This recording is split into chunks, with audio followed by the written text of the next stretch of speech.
Imagine a young boy growing up in Queens in the 1950s, given the extraordinary freedom of a $260,000 annual allowance, today's equivalent, simply to avoid taxes. A childhood surrounded by wealth, but also early lessons in success and scrutiny. This boy would later become Donald John Trump, born June 14th, 1946, and start a journey few could have foreseen. By age 22, he was a proud graduate of Wharton, one of America's elite business schools. Weeks later, he took the reins of his father's real estate firm, quickly reshaping it into the global Trump organization. He transformed New York landmarks, think the Grand Hyatt or the Golden Trump Tower, into symbols of his ambition and branding genius. But ambition often walks hand in hand with risk. 6 corporate bankruptcies, high stakes casinos, and sky high public debt tested his resilience. Yet each setback sharpened his image. In 2004, millions came to know his measured voice and iconic words, "You're fired," on The Apprentice, a show that made him a television fixture. Then came the surprise pivot. In 2016, with no experience in government or military service, he achieved the unthinkable. He became the 45th President of the United States. In that role, his administration reported a staggering 3-year low in unemployment at 3.5% before the pandemic hit. He also proclaimed that median household incomes hit record highs and poverty reached historic lows. Even more unexpectedly, in June 2025, he received a formal nomination for the Nobel Peace Prize, solely for brokering a ceasefire between Israel and Iran. Long before the television cameras, the red ties, the towering buildings with golden letters, or the roaring crowds that would one day chant his name, Donald John Trump was just a boy living in Queens, New York. He wasn't born in Manhattan. He wasn't born into quiet modesty either. He was born into a world already lined with brick ambition and expectations. It was June 14th, 1946, when Mary Ann and Fred Trump welcomed their 4th child. The house he grew up in wasn't typical for Queens. It was a grand, Tudor-style home that looked more like a suburban castle than a residence in Jamaica Estates. The driveway curved, the roof sloped with elegant force. The house whispered legacy before he ever understood what that meant. His father, Fred Trump, wasn't the silent type. He was a builder. Not of towers, but of neighborhoods, tract housing, row homes, apartment complexes. Affordable units for middle-income families after the war.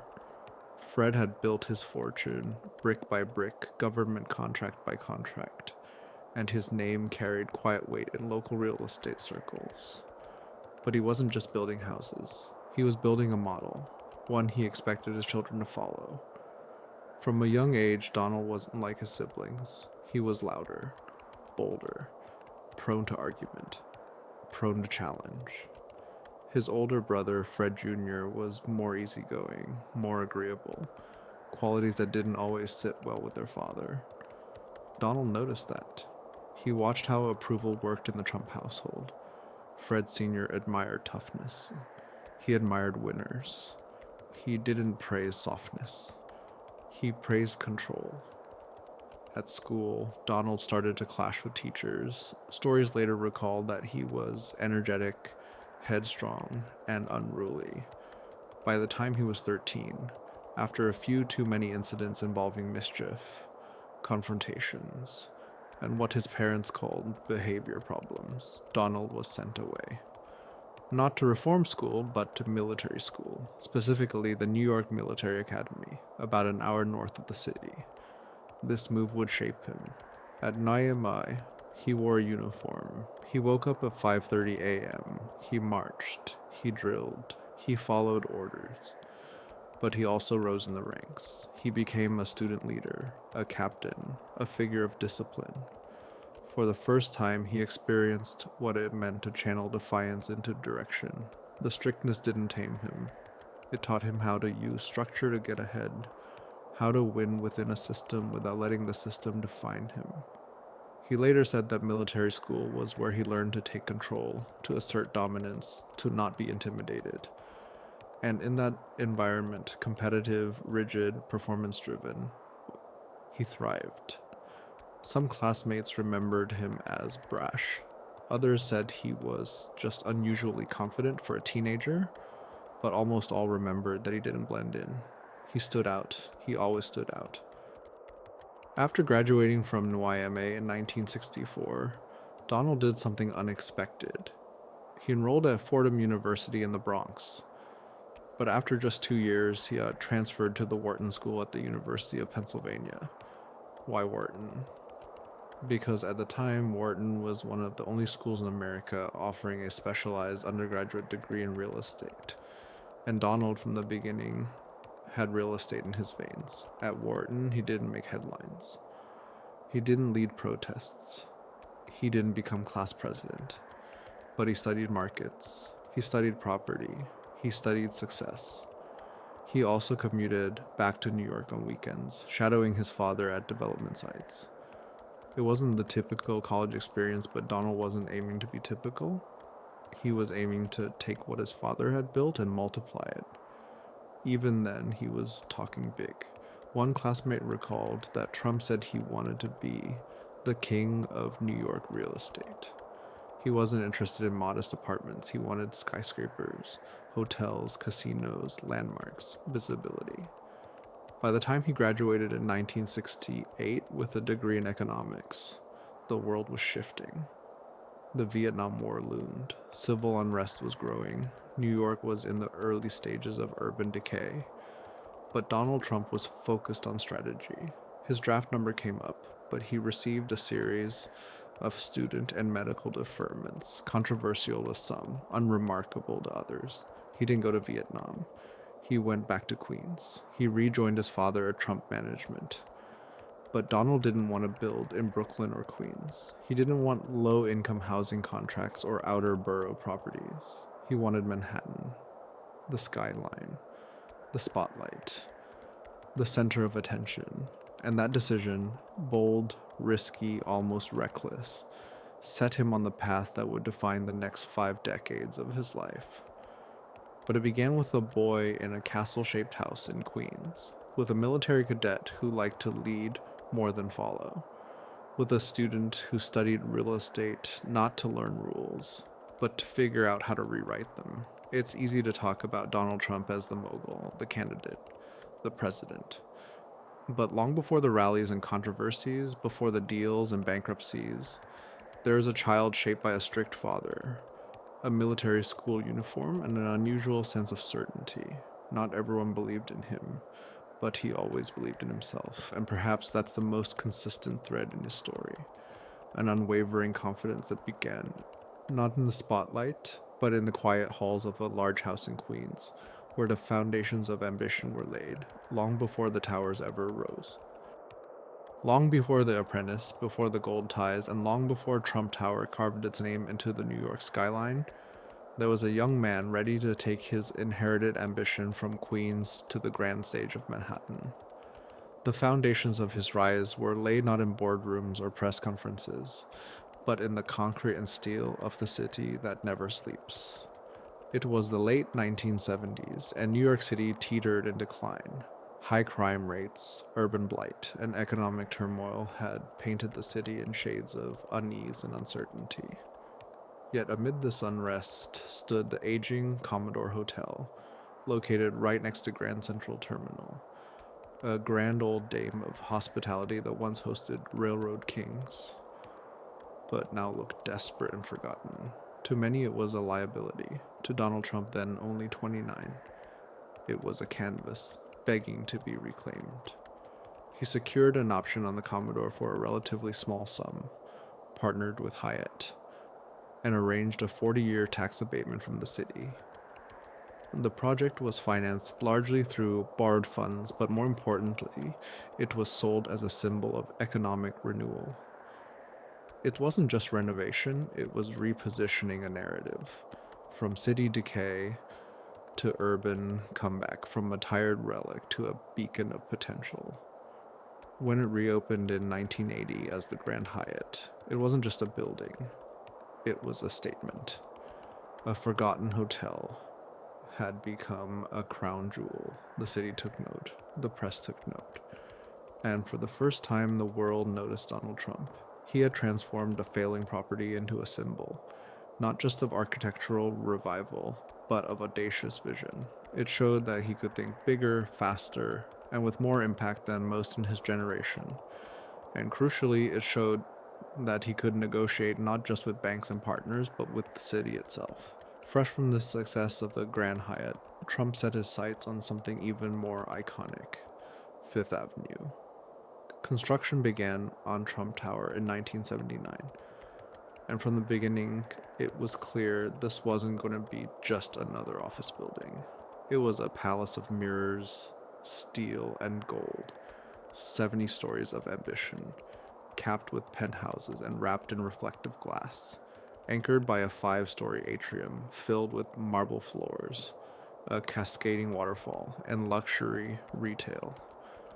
When the tower opened in 1983, it wasn't just another skyscraper, it was the skyscraper. Celebrities bought in, tourists visited. The atrium became a destination. The gold-plated Trump name, affixed in capital letters, became a symbol of wealth, prestige, and spectacle. It was luxury not as a quiet whisper, but as a thunderous declaration. Trump Tower wasn't just real estate, it was identity. And it was this identity that began to define Trump's approach to every deal that followed. With momentum on his side, Trump began to scale upward and outward. He launched Trump Plaza in Brooklyn, offering luxury condos with premium pricing, and then acquired the Gulf and Western Building, which he transformed into the Trump International Hotel and Tower. These weren't just developments, they were expansions of a brand. He took aging or overlooked properties and dressed them in modern facades, polished them with high-end finishes, and then stamped his name across the top. By the mid-1980s, Donald Trump wasn't just in real estate.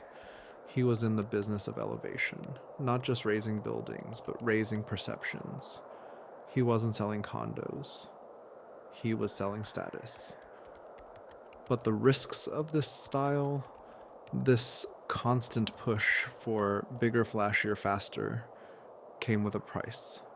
The late 1980s saw Trump take on enormous debt.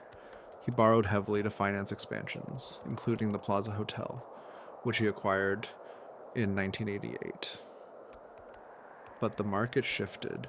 By the early 1990s, the economy had cooled, and Trump's financial house of cards began to tremble. In 1992, the Plaza filed for bankruptcy protection. Trump relinquished control.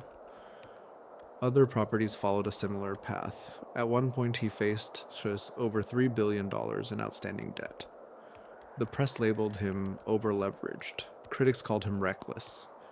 Yet, Trump avoided personal bankruptcy. He restructured deals, sold off assets, and negotiated with creditors. The comeback wasn't instant, but it was relentless. He turned every defeat into a media narrative. Every collapse became a lesson in survival. He didn't hide his setbacks, he used them. He spoke of his losses with a peculiar kind of pride, casting himself as a fighter, a survivor, someone who had seen the bottom and was now climbing back. During this time, he mastered another skill, one even more valuable than building skyscrapers. He learned how to build stories. He understood that buildings could be more than shelter. They could be characters. They could have names. They could have legends. And if you crafted the legend well enough, people would forget the flaws in the foundation. The Commodore became the Phoenix. Trump Tower became a monument. The Plaza became a fable. And Donald Trump became more than a developer. He became a narrator of his own saga. This ability to control perception, to curate reality, would become the most enduring pillar of his empire. He didn't just make deals, he made drama. He didn't just shape buildings, he shaped belief. By the late 1990s, Trump had weathered the storm. Debt had been reduced. Properties had stabilized. And the press, once quick to write him off, now marveled at the rebound. But the Trump who emerged was different from the one who began. He was no longer just a real estate mogul. He was a persona. Everything he touched, from hotels to casinos, was part of a broader spectacle. It was no longer just about profit. It was about presence. These early Manhattan years didn't just build the Trump brand, they defined it. They were the blueprint for how he would operate in every arena that followed: media, politics, entertainment. Build big, speak loud, own the name, tell the story before someone else does. From the Commodore's dusty halls to the polished marble of Trump Tower, the lesson was always the same. It's not just about what you build, it's about what people think you've built. In that gap between structure and story, Donald Trump found his most enduring power. And in the next chapter, we'll see how he began to wield the power, not just in buildings, but in entertainment, in television, and in the growing theater of public persona. The 1990s began with a deep tremor beneath Donald Trump's empire. The lavish towers, opulent casinos, and extravagant deals that once signaled unstoppable success suddenly felt precarious. The economy slowed, interest rates crept upward, and debt burdens grew heavier by the day. It was during this decade that Trump faced his most significant tests, not just of finance but of narrative and survival. By the early 1990s, some of the most iconic Trump properties were in crisis. The Trump Taj Mahal, which opened in 1990 and was financed with over $675 million in junk bonds at double-digit interest rates, quickly plunged into financial turmoil. By 1991, it had filed for Chapter 11 bankruptcy protection. Trump agreed to cede about half his stake in the casino, but managed to delay the worst lenders would have done to his brand. Soon after, the Trump Plaza Casino in Atlantic City and the prestigious Plaza Hotel in New York also slipped into the same process, seeking debt relief through reorganization. By 1992, he had relinquished nearly half of his ownership in both properties, yet managed to maintain operational control and stay at the helm. Behind the scenes, the losses were staggering. IRS transcripts and investigative reports reveal that Trump's core businesses lost over $1 billion across a decade, $759 million alone between 1985 and 1991. Critics branded him reckless. Tabloids mocked him as the biggest loser. And yet, despite this cascade of failures, Trump avoided personal bankruptcy. He kept his name atop the buildings, his face in the headlines, and his narrative intact. Trump's survival in those turbulent years was not merely a matter of financial acrobatics. It was a feat of storytelling. When banks demanded renegotiations, he didn't hide. Instead, he leaned into visibility. He painted the bankruptcies as strategic, common, even savvy. I played Chapter 11 4 times, and made a tremendous thing, he would later claim, turning vulnerability into bravado. It's important to note, all of Trump's bankruptcies were corporate, not personal. He was able to shield himself while restructuring his businesses, selling assets, renegotiating loans, and pivoting into new income streams, like licensing his brand for buildings and merchandise. Yet, survival alone wasn't enough. What followed was reinvention. Trump embraced the very crises that threatened him as raw fuel, a chance to rewrite the script and re-emerge as both survivor and thriver. He sold his yacht, Trump Princess, a private jet service called Trump Shuttle, and even other high-profile properties to pay down debt and divert attention from the looming fiscal pressure. The public saw not retreat, they saw deals being made. He spun the narrative of loss into a foundation for future success. During this transformation, Trump learned what would later become his signature strategy: control the message. owned the frame. Every setback became an opportunity for theatrical communication. Bankruptcy became proof of business acumen. Loss became testament to resiliency. He cultivated an image of unwavering confidence, not of a man down, but of one rising again, undefeated. By the late 1990s, the dust was settling. His debts were significantly reduced and property stabilized. His once floundering image began to glow again in tabloids and business columns, but Trump was no longer just a real estate developer. He'd become a brand, smart deals, resilience, and the capacity to headline a comeback story.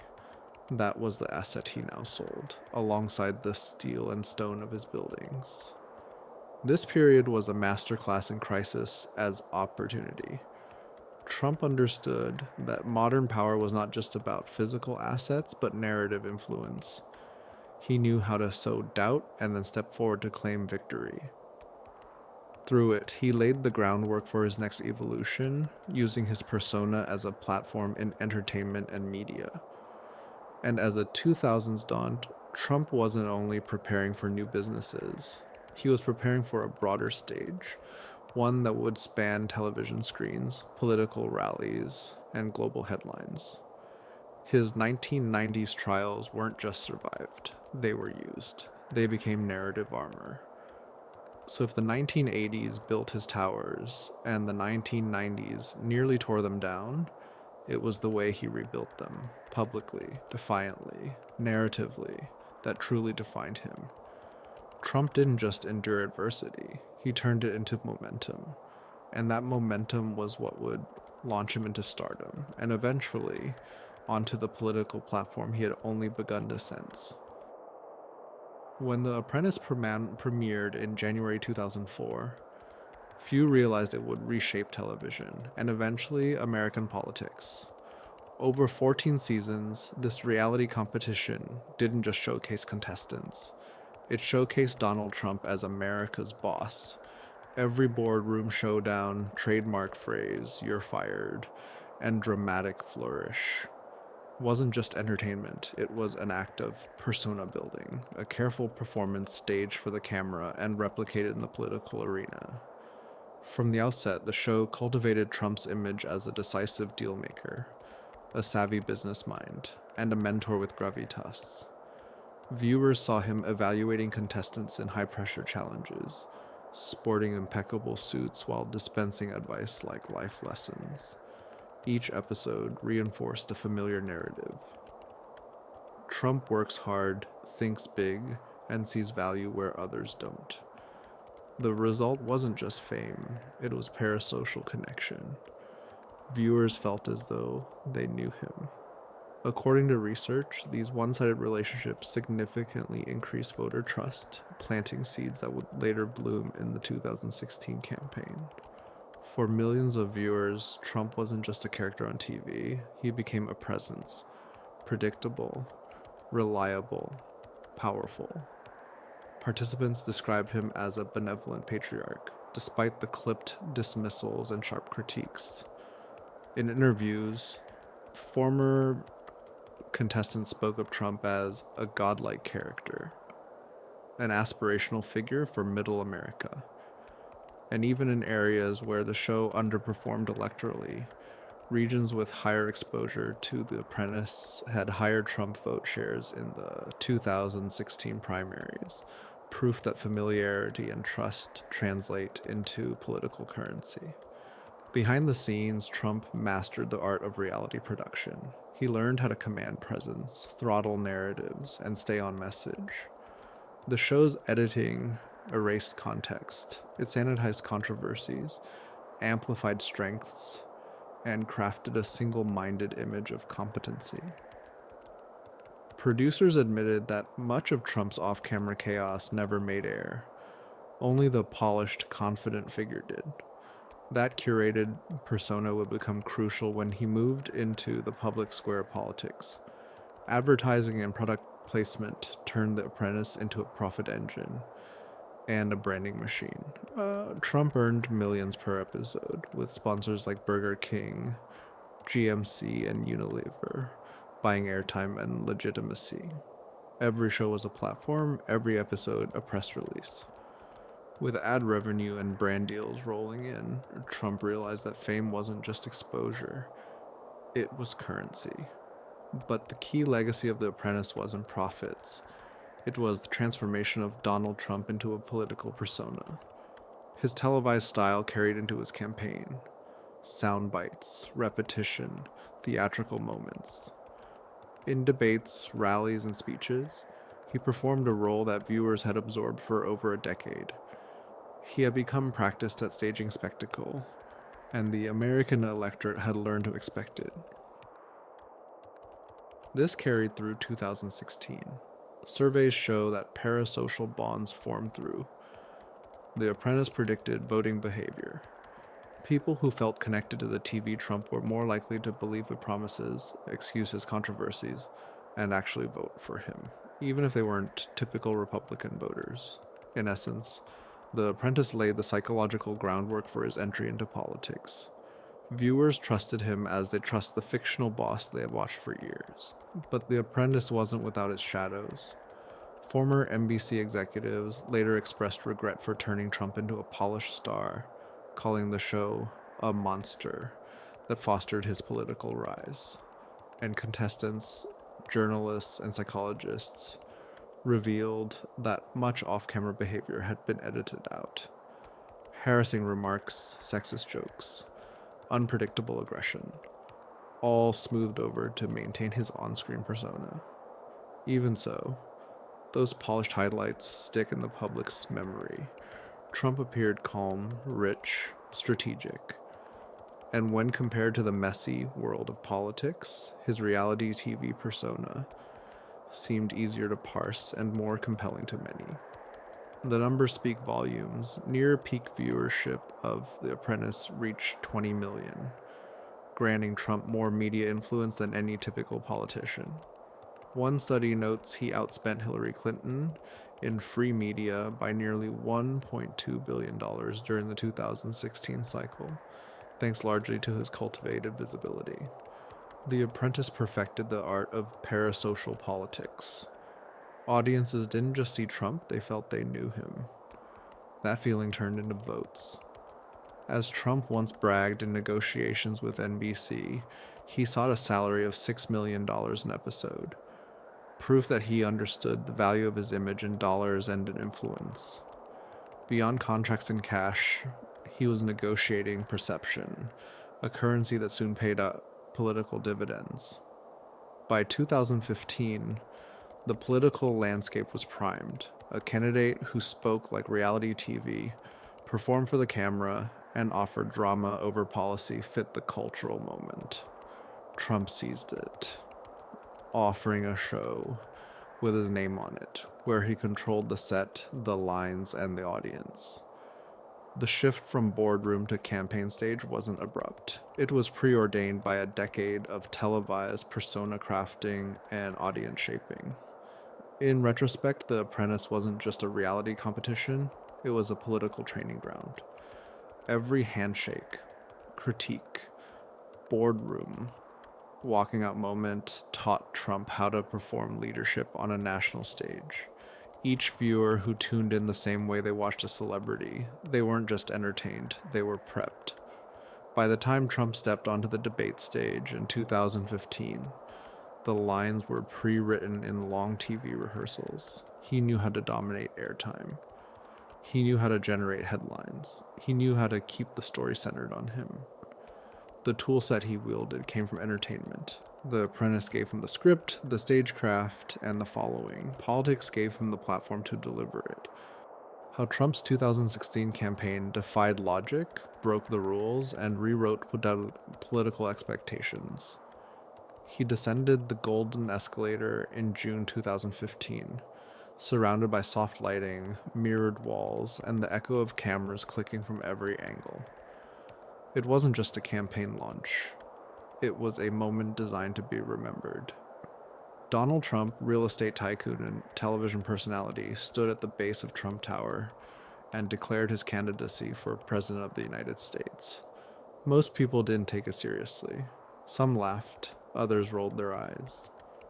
But beneath the spectacle was something quietly unfolding, an unexpected realignment of attention, of strategy, and of belief. From the very beginning, Trump didn't speak like a politician. He didn't offer policy white papers or carefully rehearsed sound bites. He spoke with certainty, repetition, and instinct. His speeches weren't structured arguments, they were loops of feeling, of frustration, of familiarity.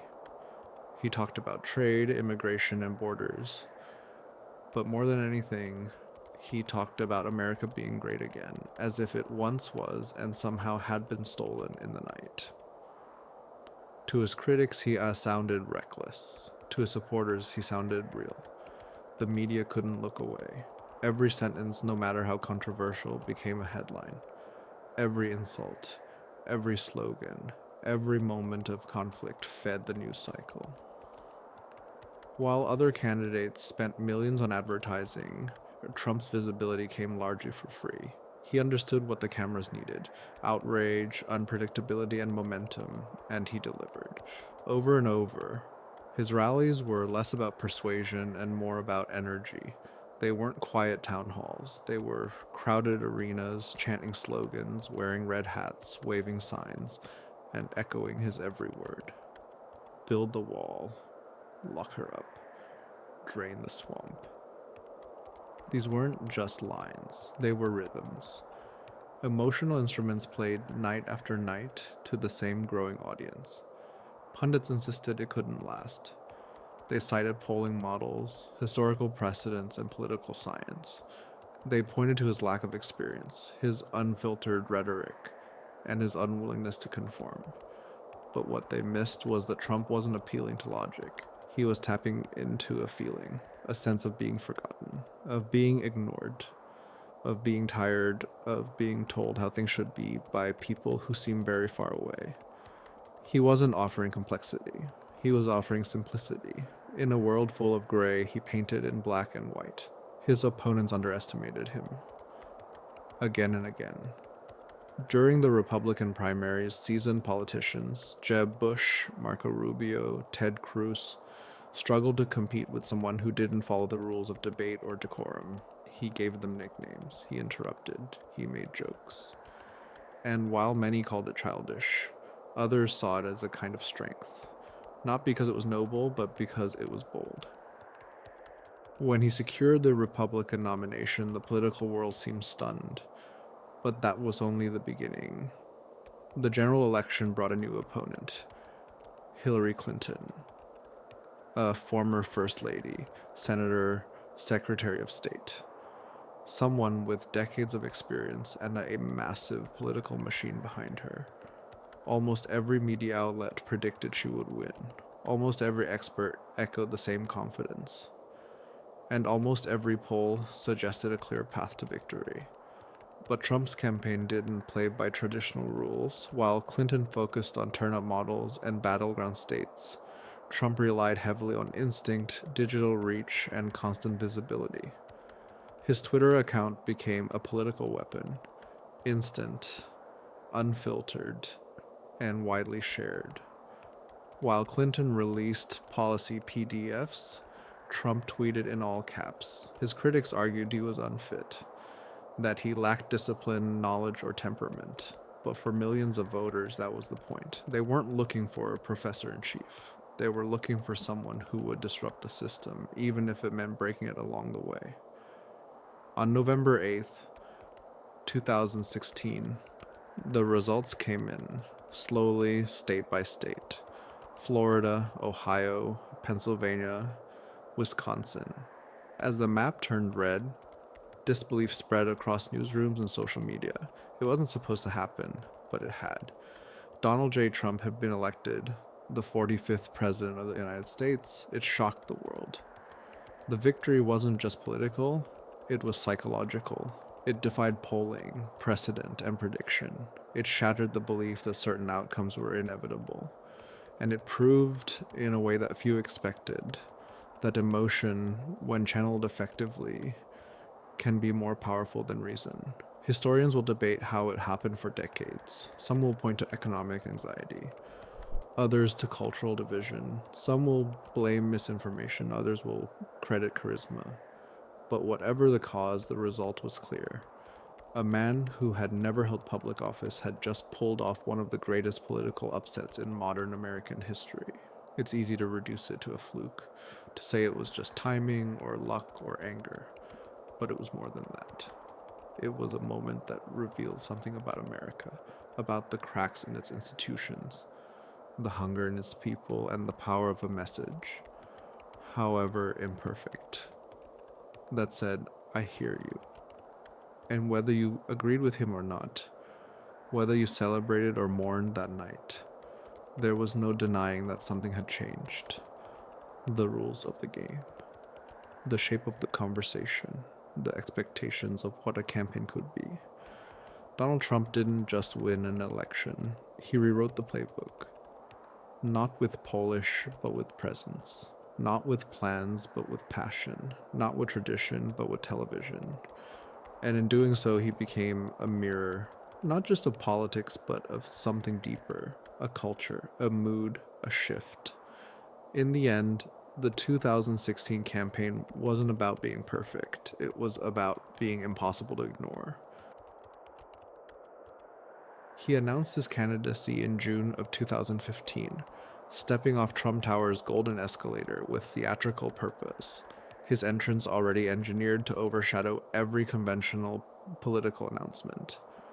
That moment didn't just mark his entry into the race. It announced that his campaign would be built on spectacle, on disruption, on harnessing chaos itself. He didn't offer policy plans or share technical briefs. Instead, he offered slogans, emotions, and a show. An insurgent campaign that treated politics not as governance, but as entertainment. He understood, better than any politician before, how to weaponize language. Before debates began, names had already become weapons. Crooked Hillary, Lion Ted, Little Marco. Each one was repeated nightly across airwaves and timelines, each one branding his opponents with a stereotype so sticky that nuance couldn't break through. They were not insults. They were psychological frames designed to shrink his rivals into two-dimensional figures. As analysts observed, the power to define his opponents with belittling nicknames is perhaps Trump's most distinctive and feared political skill. Slogans became refrains that echoed like chants at sporting events. Build the wall, drain the swamp. Those phrases served two purposes. They created tribal identity and offered emotional relief. They turned complex political issues, immigration, corruption, into digestible demands. His supporters didn't just repeat words, they repeated affirmations. I belong here. I have power. The phrase, drain the swamp, became shorthand for upending entrenched power and took on a life of its own, shaping how every campaign moment, from debates to press days, was interpreted. Amplification was key. Despite spending under $10 million on early TV ads, Trump secured over $2 billion worth of free media coverage by February 2016. Double what Hillary Clinton earned in the same period. According to CNN, his visibility was so dominant that he received close to $2 billion worth of free media attention, eclipsing all other candidates. Later estimates would climb even higher. The street suggesting $5 billion in coverage value.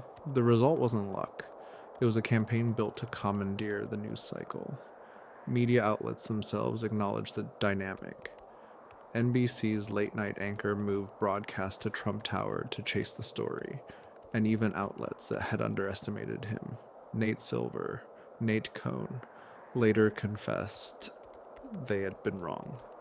And as Time noted, Trump's candidacy resembled reality television, earning nearly $1.9 billion in earned media, far more than Hillary's $764 million. On stage, Trump weaponized chaos. He interrupted, derailed debates, mocked moderators, and treated decorum as optional. Words became weapons, noise became message. In one notable 2020 debate, but echoing earlier moments. He disrupted discussion so thoroughly that commentators described it as a dumpster fire, yet applauded it as perfectly aligned with his brand. Every interruption, every raised voice was a claim to dominance and airtime. It was less about substance and more about presence. His rallies felt like rock concerts for the disillusioned. Noisy arenas filled with chants, boos, screams. The crowd hung on to each rhetorical cue and responded when cued to do so. It was emotional engineering. Every chant, every laugh, every shared sense of frustration looped into a feedback system that lifted Trump's message to a cult-like potency. Perhaps the most revolutionary aspect of this campaign was how openly chaos was treated as strategy. Trump's team operated chaotically, rapid staff changes, impulsive messaging, tweet storms that bulldozed through planned schedules. Veteran GOP strategist David Carney described the campaign as dysfunctional compared to, say, Ace Hardware Store, yet impossible to stop. Chaos wasn't a weakness, it was a strength.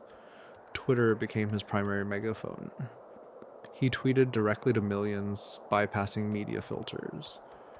Research on Trump's Twitter usage during the pandemic later confirmed this strategy, flooding feeds with controversy and distraction to divert attention away from more damaging news. Each tweet was instant media fodder, forcing headlines and reinforcing his presence. The campaign also tapped into fear, uncertainty, and tribal identity by framing immigrants as criminals and rapists, by calling trade deals betrayals to ordinary Americans, and by stating that the system was rigged. Trump positioned himself as the antidote to chaos while simultaneously feeding it. This is a classic tactic called securitization, presenting phenomena as existential threats to justify emergence actions. The interplay of product, presence, and paranoia produced a powerful cycle. Chaos grabbed attention, repetition built belief, identity solidified allegiance. Each cycle reinforced the next, and nothing could stop it. Not policy critiques, not factual rebuttals, not conventional campaign logic. In short, Trump rewrote the rules. In modern politics, attention equals authority. When polls and pundits insisted he was trailing, Trump stared back and doubled down. On election night, November 8th, 2016, he flipped Pennsylvania, Wisconsin, and Michigan, handing himself the presidency despite losing the popular vote by nearly 2.9 million votes. Political scientists like John M. Sides later concluded that his surge was almost certainly driven by the media's endless focus on him. But Trump didn't stop at winning. He perpetuated the chaos. He refused to concede, claiming fraud, stealing the spotlight again with allegations of a rigged system. Those claims fueled anger, confusion, and distrust, emotions that boiled over into the violent events of January 6th. Though that comes later, the seeds were sown in 2016's chaos framework. In retrospect, the 2016 campaign stands not as political failure, but theatrical triumph. It demonstrated that modern democracy can be hijacked by dramatics, anger, and repetition. It showed that chaos, not competence, can secure victory. It turned politics into a show, one where media attention, emotional resonance, and tribal belonging mattered more than policy depth, governance experience, or sober analysis. Trump's campaign did something no traditional candidate had done. It leveraged the noise, the disconnect, the spectacle, and used them as levers of power. It didn't just redefine campaigns, it redefined authority in the public eye. And by November, he reached the summit. From the moment he took office, Donald Trump governed through division, wielding controversy like a weapon, turning every crisis into a reinforcement for his base and every crisis into a reaffirmation of tribal identity. The art of controversy became his most polished tool. Early on, he unleashed a a series of sweeping executive orders that emboldened his supporters and provoked fierce backlash. Within hours of being sworn in, he signed the travel ban. Executive Order 13769, targeting citizens from several majority Muslim nations. Labeled the Muslim ban, it triggered mass protests, court injunctions, and widespread condemnation. Yet while critics decried it, his base saw it as decisive action, a fulfillment of the promise to protect the country from radical Islamic terrorism. By framing it as necessary for national security, he turned backlash into proof of his bold leadership. He followed that with Executive Order 13767 to build the border wall on January 25th, 2017, another highly symbolic measure. The wall wasn't just a physical barrier, it was a metaphor for symmetry and control, a signal to voters that he would act on the promises made on the stump.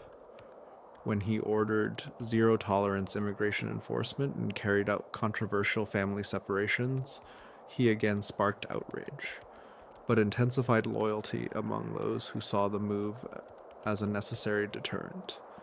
Another calculated controversy that secured his image as a tough leader.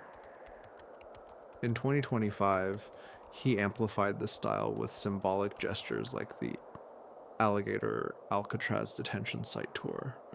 He described it as a creative enforcement tactic and shared memes and merch to promote it, all while critics condemned the inhumane imagery.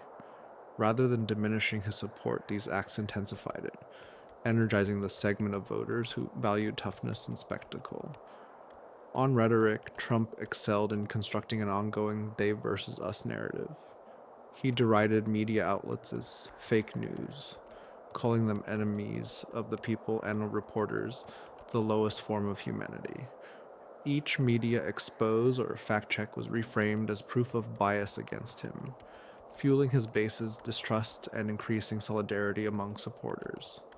Between 2016 and 2024, his language shifted darker, frequently dehumanizing immigrants as animals, subhuman, or even carriers of disease, poisoning the blood of our country.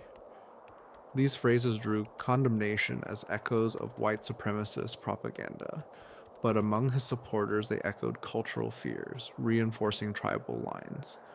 Policy became performance. In March 2025, the White House posted videos of migrants being deported with the soundtrack of Closing Time, accompanied by humorous captions.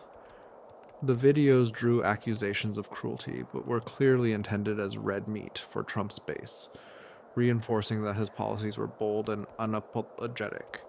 Analysts noted that supporters shared the videos as symbols of power, while opponents saw human suffering.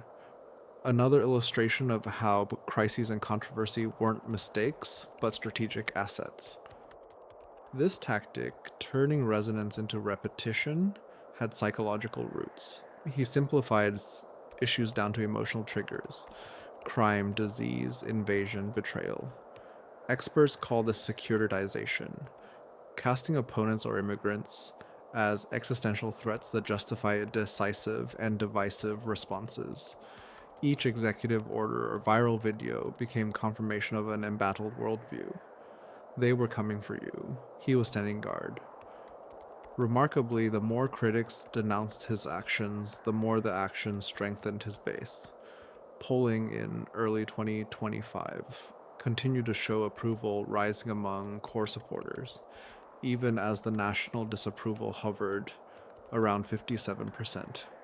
Scholars point to a phenomenon called motivated reasoning, where his followers absorbed harsh rhetoric, even misinformation, because it confirmed their identity and worldview. Polarization became both byproduct and strategy. Data-driven research after 2016 concluded that Trump's campaign had made political language more negative by a full 1.6 standard deviations, dominantly contributing to the overall shift in tone across American politics. Each crisis, travel ban, family separation, xenophobic rhetoric, shifted public discourse further toward fear, anger, and tribalism. He governed under controversy's thumb, using negativity to consolidate loyalty. Courts blocked his travel ban, but that reinforced his narrative. Establishment working together to stop you. Media coverage of family separation fueled protests, but allowed him to showcase loyalty to base values. Every crisis generated new memes, hashtags, stories, and political capital for his supporters. When taken together, these tactics formed a powerful loop: divide, energize, repeat. Each action triggered media attention, and each backlash became proof of hostility from the other side. This reinforced group solidarity and provided justification for further controversy. It was a feedback system powered by outrage and identity. Even during COVID-19, this playbook was applied. When critics pointed to mismanagement, he deflected with blame, calling it the China virus, accusing Democrats of politicizing death, minimizing its severity, and encouraging protests. Each crisis became yet another opportunity to portray dissent as disloyalty. In sum, Trump mastered the art of controversy as governance. He didn't merely endure polarization, he built authority on it. Executive orders became symbols, rhetoric became separators, and each crisis became a stage to perform defiance. Through these tactics, he redefined what leadership looks like. Not consensus, but conflict. Not unity, but identity. Not policy, but psychology. By leaning into division rather than mitigating it, he demonstrated that modern political power can be sustained not through persuasion or policy depth, but through emotional fidelity. And as long as controversy kept giving, his influence stayed alive. In early 2020, the world watched as a mysterious virus began to spread across continents. For most leaders, it was a call to action. For Donald Trump, it was something else entirely. What followed was not just a public health crisis, it was a mirror. One that reflected the strengths, weaknesses, and contradictions of his presidency. When the first report of the pandemic appeared in January, Trump addressed the nation with calm certainty. "We have it totally under control," he said. "It's going to be just fine." But the truth was more complicated. Behind closed doors, he was briefed on the seriousness of the virus. In a recorded conversation with journalist Bob Woodward, Trump admitted that it was deadly stuff, more dangerous than even the most severe strains of flu. Yet in public, he kept minimizing the risk. This pattern of saying one thing privately and another publicly became a defining feature of the US response. While experts urged caution, Trump held rallies, dismissed masks, and attacked scientists. He didn't just question the science. He reframed the crisis itself as political theater. And in that theater, he was the star. The press briefings became daily performances. Instead of clarity, Americans received mixed signals, contradictions, and a steady stream of self-congratulation. Trump promoted unproven treatments like hydroxychloroquine. He floated bizarre ideas like injecting disinfectants. He suggested the virus would disappear, like a miracle. And when asked about the rising death toll, he responded with, "It is what it is." Beneath the surface, officials struggled to coordinate a national strategy. The federal response was fractured. Testing delays, shortages of protective equipment, and inconsistent messaging plagued every step. Public health officials, like Dr. Anthony Fauci, were sidelined or corrected in real time on live TV. The Centers for Disease Control saw their guidance rewritten or ignored. Expertise was no longer the guiding principle, loyalty was. By summer 2020, over 150,000 Americans had died. And yet, Trump continued to downplay the severity. He framed lockdowns as oppression. He mocked people who wore masks. At rallies, he downplayed spikes in cases and attacked governors who imposed restrictions. Science had become the enemy, and the pandemic had become a backdrop to his re-election campaign, but the virus didn't care about polls. In October 2020, Trump himself tested positive. He was hospitalized at Walter Reed Medical Center, given experimental treatments, and discharged just days later. Upon returning to the White House, he removed his mask on the balcony and declared himself strong. For his supporters, it was proof of his resilience. For his critics, it was proof of his recklessness. The crisis exposed not only the weaknesses in public health infrastructure, but also the power of narrative. Trump's ability to shape perception, to tell people what they wanted to believe, had never been clearer, and yet reality continued to push back. By November, over 230,000 people had died. Hospitals were overwhelmed. Cases were rising. And then came the election. Trump lost, but he didn't accept it. What followed was not a concession, but a campaign of disinformation. Day after day, Trump repeated the same claim. The election was stolen, despite no evidence of widespread fraud, despite court rulings, audits, and recounts. He held firm. His tweets were relentless. His followers listened. He invited them to Washington on January 6th. That morning, he stood before a crowd and told them to fight like hell. He insisted they couldn't take back their country with weakness. And as the crowd marched toward the Capitol, Trump returned to the White House and watched it unfold on television. The Capitol was breached, windows shattered, police overwhelmed, lawmakers hid under desks. The certification of the election was halted. It was a moment of chaos, of violence, and of unprecedented attack on the seat of American democracy. For hours, Trump said nothing. He didn't call the National Guard. He didn't ask the mob to stop. Eventually, he tweeted a message, not condemning the attack, but telling the rioters they were very special and that he loved them. The silence was not accidental. It was strategy. And the message was clear. Even in crisis, even in the face of destruction, Trump remained committed to performance over responsibility.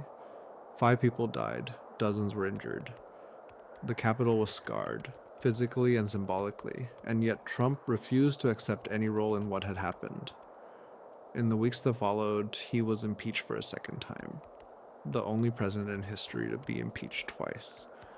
But what these two crises, the pandemic and January 6th, truly revealed was the deeper structure of his leadership. A structure built not on planning, not on expertise, but on spectacle, on instinct, on loyalty. The pandemic was a test of compassion, patience, and coordination. Trump answered with denial, deflection, and distraction. January 6th was a test of democratic resilience. Trump answered with provocation, silence, and justification. And yet, through it all, his base remained, unmoved by evidence, unshaken by scandal, loyal to the man, not the facts. That is perhaps the most sobering legacy of these crises, not just the lives lost or the damage done, but the realization that in a fractured media landscape, narrative often outweighs truth. That for millions, reality is not what happens, but what their chosen leader says happened. And in that reality, masks are weakness, elections are rigged, and violence is justified if it's done in the name of patriotism. Both the pandemic and January 6th were more than events. They were mirrors, reflecting back not only Trump's methods, but also the vulnerability of institutions, the fragility of public trust, and the power of psychological manipulation when truth is optional. When Donald Trump left the White House in January 2021, one might have expected his influence to ebb. Instead, a paradox emerged, stripped of formal power, yet more influential than ever. His post-presidency has become less an afterthought, and more a masterclass in narrative control, symbolic power, and structural resilience. As soon as he departed office, Trump faced an unprecedented barrage of legal battles. Criminal indictments in New York accused him of hush money schemes. Federal investigations scrutinized his handling of classified documents and allegations of election subversion. Civil suits accusing him of business fraud and defamation crossed jurisdictions. Each indictment, rather than weakening him, became political fuel. He did not adopt the posture of a former president. He assumed the posture of a combatant, labeling these proceedings a coordinated effort to silence him. "They're coming after me," he insisted, reinforcing the idea that he was not on trial. He was resisting persecution. That narrative resonated with his base, who viewed each court timeline as proof of a rigged system out to destroy him. Trump turned courtroom appearances into public performances. He posed outside New York courthouses, calling the trials witch hunts, while cameras documented every gesture and proclamation. These events shifted from legal moments to campaign events, strategic disruptions that reinforced his brand of rebellion. Polling and political analysis suggested that his legal challenges strengthened his core support base, creating sympathy, intensifying loyalty, and giving opponents ammunition that ultimately backfired.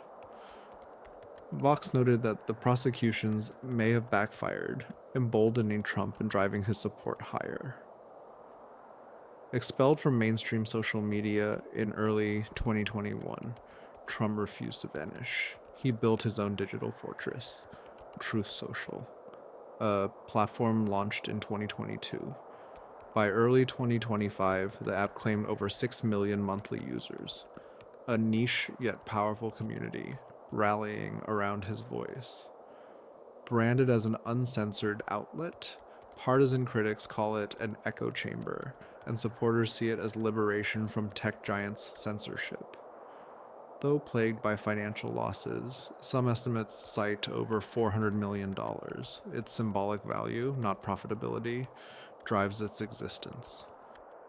Truth Social became more than a messaging board. It spawned memes, movement themes, and posts dissected in mainstream media, transforming Trump's base from audience into content creators.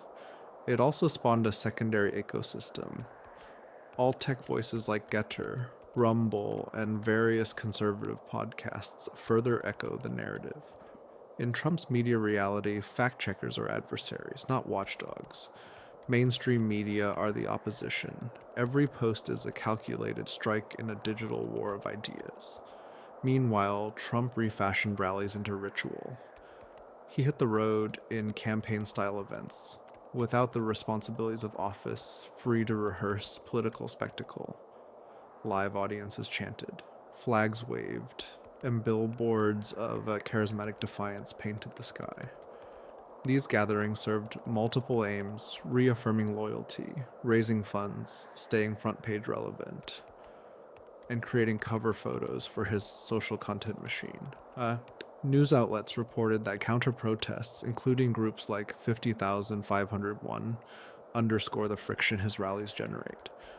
Those friction points reinforce both narrative and identity.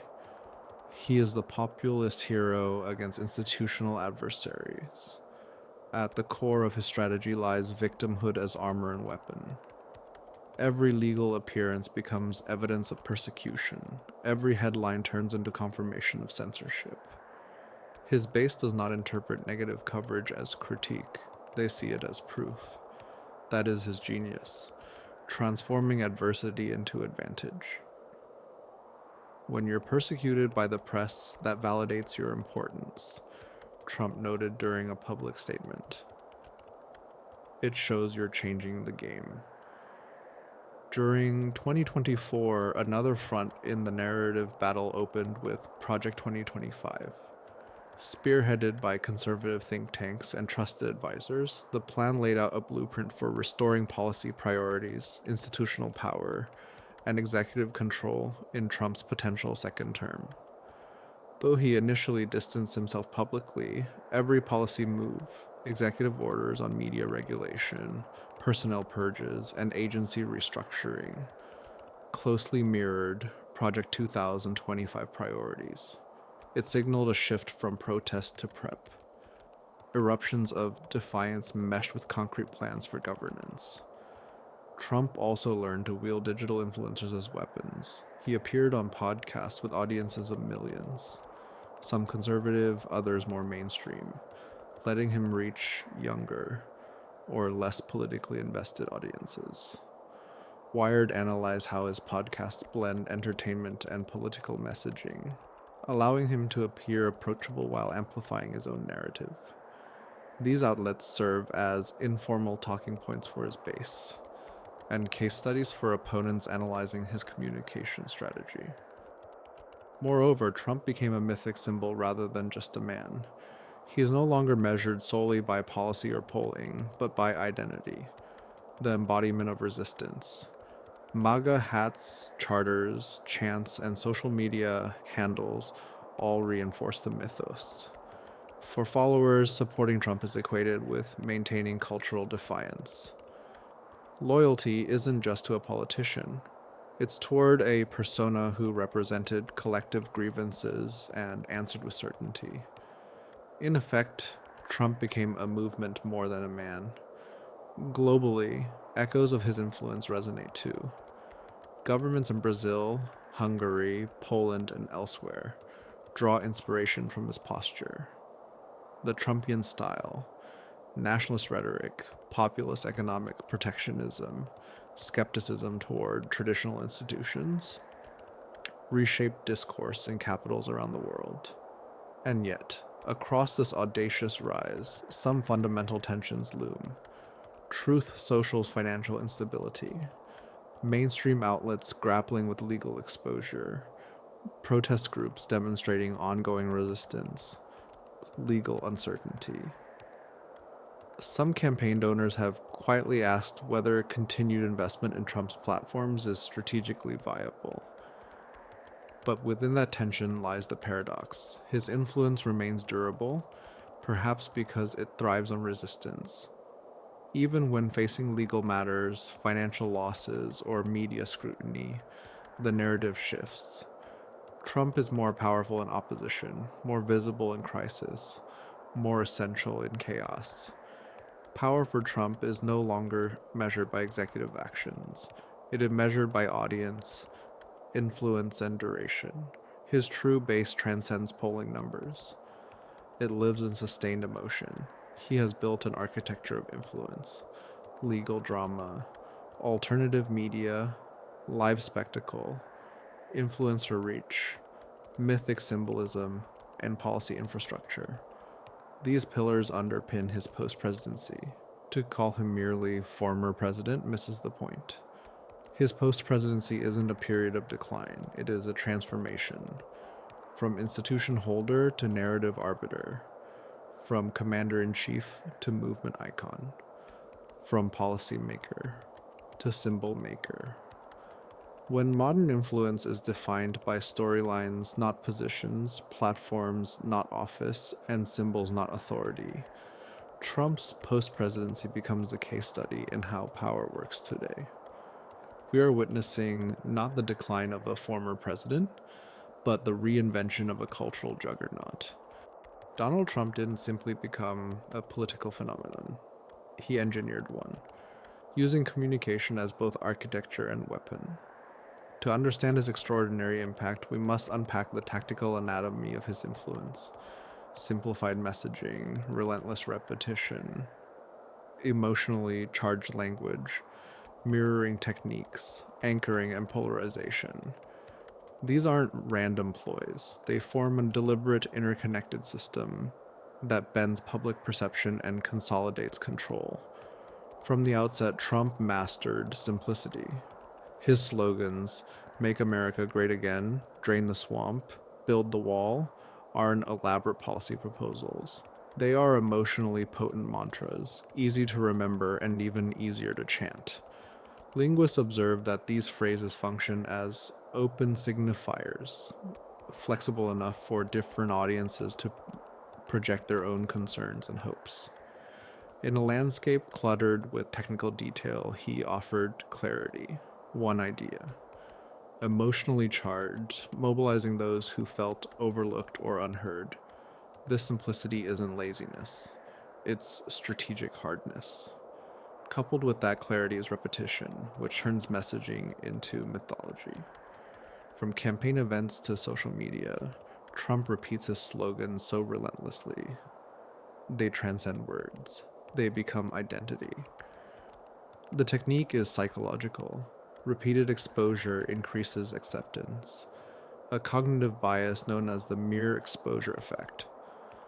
In the age of Twitter and 24-hour news, his repetition becomes impossible to ignore, embedding his message deep within public discourse.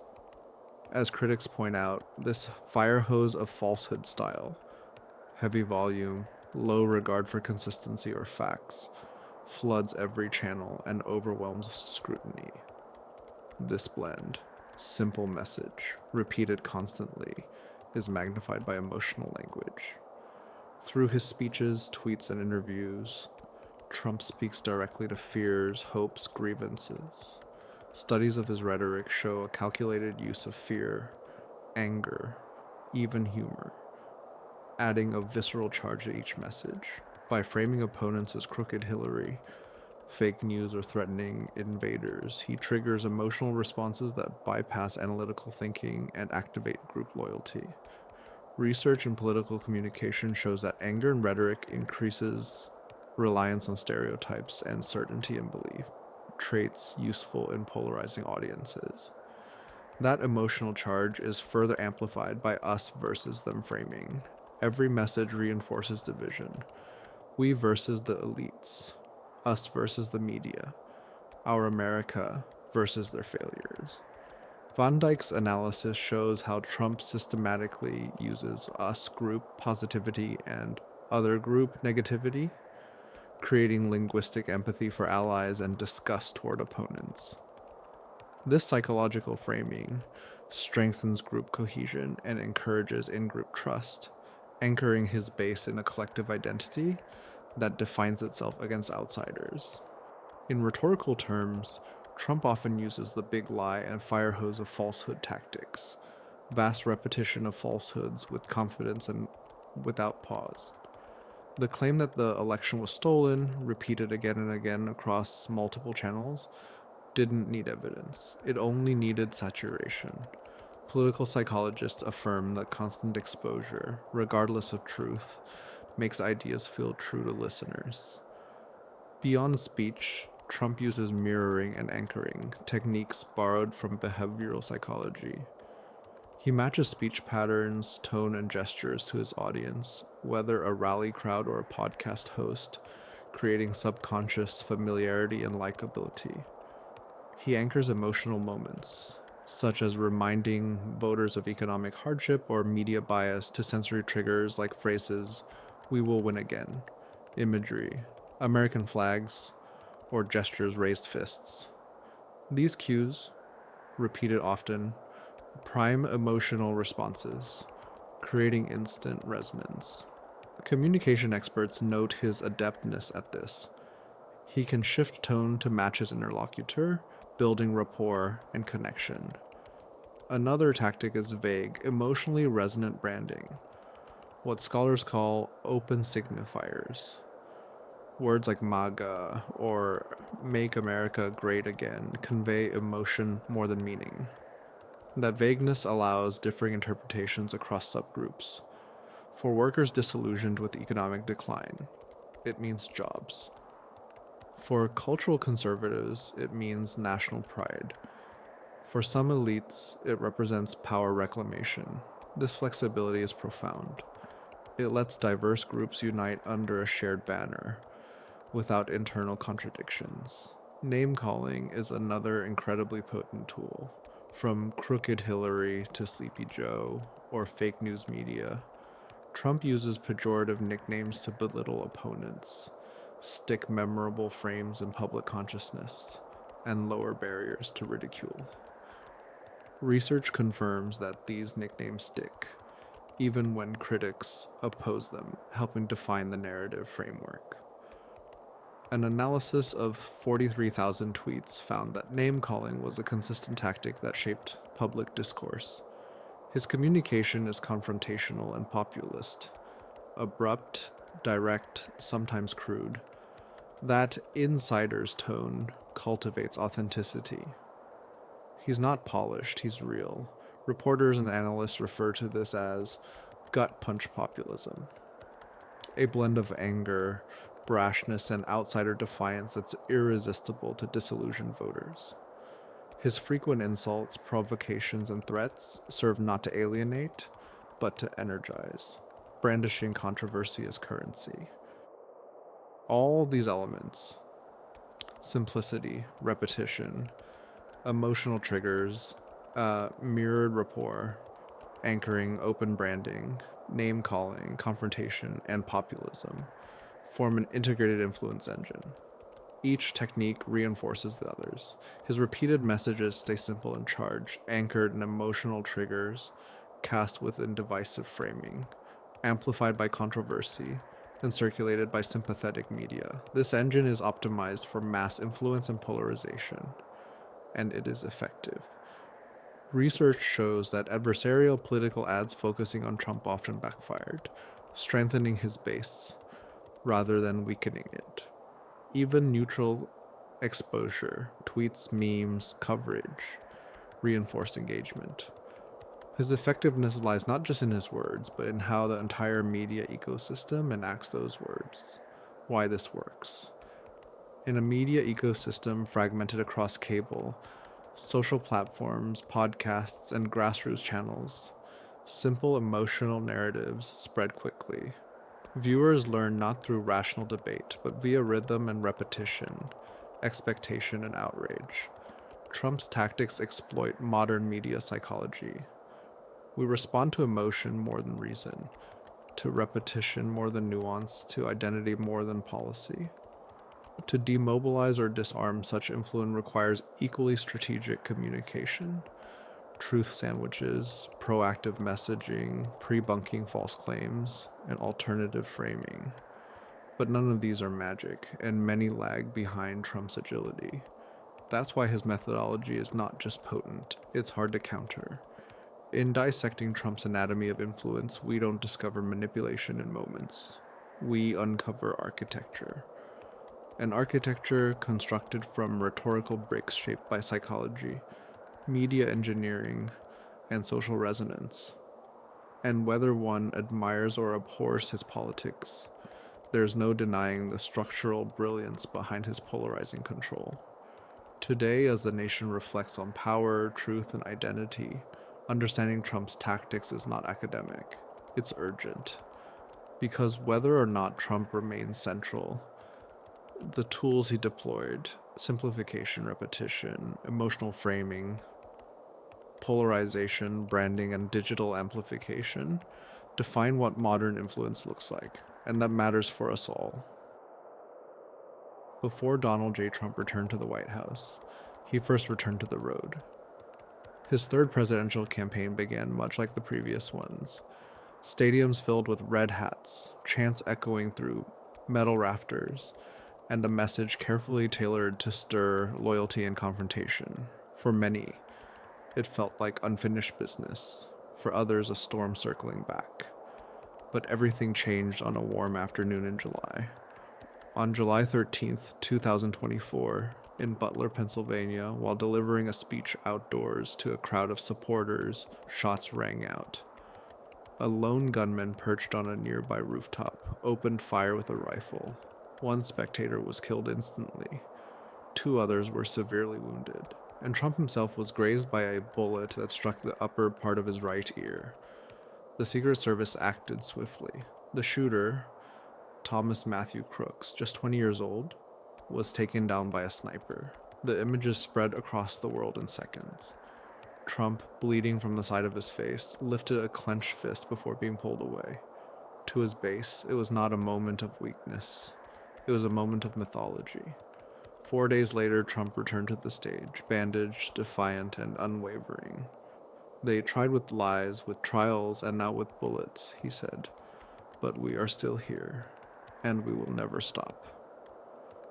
The attempted assassination did not pause the campaign, it transformed it. What had been politics became personal, security was increased, the rhetoric hardened.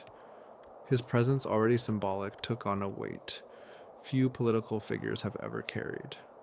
Months later, against expectations, Trump returned to power. In January 2025, Donald J. Trump once again stood on the steps of the Capitol, this time as the 47th President of the United States. It was a return unmatched in modern history, not just to office, but to authority, to the center of global attention, and to the tools of executive control. From the first day of his second non-consecutive term, Trump moved swiftly. He signed over 160 executive orders within months. Many were designed to undo the legacy of President Biden. These included mass pardons for January 6 participants, withdrawal from the Paris Climate Accord, elimination of DEI initiatives, aggressive immigration actions, reinstatement of the southern border emergency, and a push to end birthright citizenship.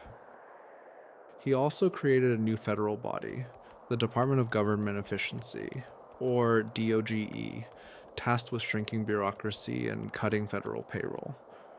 Elon Musk was appointed as one of its informal advisors, marking a symbolic merger between politics and tech industrial influence. Every move signaled contrast, urgency, disruption. While previous presidents might have eased into their mandates, Trump's return felt more like a continuation of conflict. Unfinished, sharpened, and now equipped with institutional power. Economically, the response was immediate. Tariffs imposed on foreign goods led to swift retaliation from trade partners. Stock markets stumbled. Inflation pressures returned.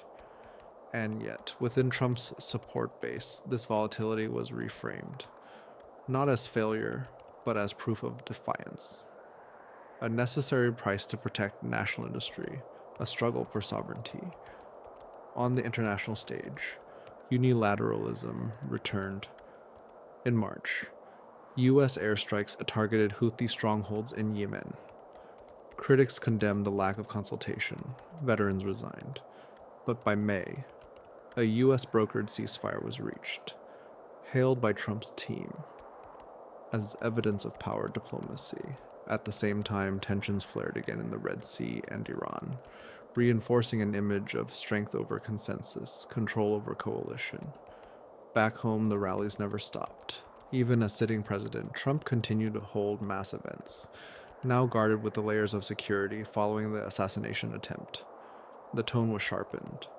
The themes were familiar.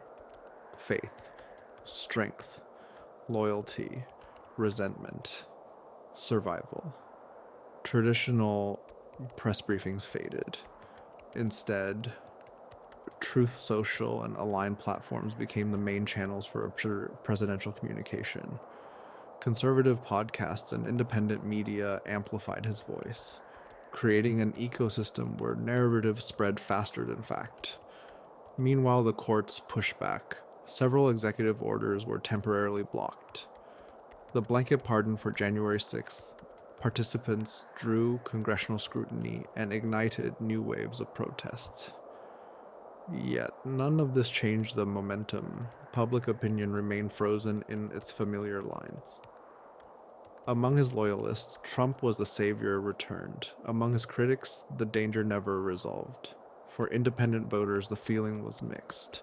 Some admired his speed and clarity, others feared the same unpredictability that once defined his first term. And yet this second term is not simply a repeat, it is an amplification. The pace is faster, the messaging more emotional, the agenda more aggressive. What was once reactionary is now offensive, bold, calculated, and relentless. Trump's presidency today exists in a space between spectacle and strategy. A government run through momentum, a message built on division, a figurehead strengthened, not just by survival, but by the image of survival. A man who was shot, yet stood. A campaign nearly silenced, yet made louder. A country watching, some with pride, some with dread. And now, one question remains. Can outcomes ever catch up to the rhetoric? Or has the performance become the power itself? The story of Donald Trump isn't over. Today, as president, once again, he continues to shape the direction of the United States. For some, he's a strong leader who keeps his promises. For others, he remains a figure who divides opinions. But no one can deny his impact. Trump is more than just a political role. He's become a symbol. His style, his words, and his decisions continue to spark reactions, support, and criticism. He stands at the center of the conversation like few figures ever have. His return to power shows that his influence wasn't temporary. His story is far from finished. It's still being written every day. And now, more than ever, the real question isn't just what Trump has done, but what his leadership reveals about the world that chose him again.